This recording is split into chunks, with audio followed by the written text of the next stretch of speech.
दादू मां ख़बर शामिल क्यों था। Bureau chief MD Munir Lashari जी रिपोर्ट मुताबिक़ त मेड़ सैलाब सबब खोड़ा विलेज में केतराई घर ड्रही पटो थी विया। हर तरफ़ तबाही जा मंज़र ॾेखारिजण लॻा।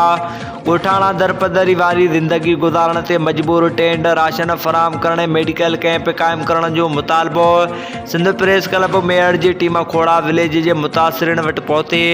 तफ़सील मूजिब मेड़ लॻो खोड़ा विलेज जी कंहिं बि सार न लधी। मुसलसल बरसातनि ऐं सैलाब सबब मारूअड़नि जा केतिराई घर ड्रही पटु थी विया। सारियालो फसल लुड़ी वियो। ॻोठाणा खुलियल आसमान हेठि बेयारो मददगार बणिजी वेठल आहिनि। ॻोठाणनि सजाद हुसैन खोसो, असगर खोसो, न्याज़ खोसो, मोहम्मद हसन खोसो, मुमताज़ खोसो ऐं ॿियनि सिंध प्रेस क्लब मेड़ जे साफ़ अॻियां दाईंदे चयो आहे त सैलाब जे पाणी असांजा अजा ड्राए पट करे छॾिया आहिनि। फसल ऐं घर जूं ज़रूरी शयूं लुड़ी वियूं आहिनि। चूंडियल नुमाइंदनि बि असांखे नज़रअंदाज़ कजे कुझु बि न ई ॾिनो। खुलियल आसमान हेठि बेसहारा बणिजी वेठल आहियूं।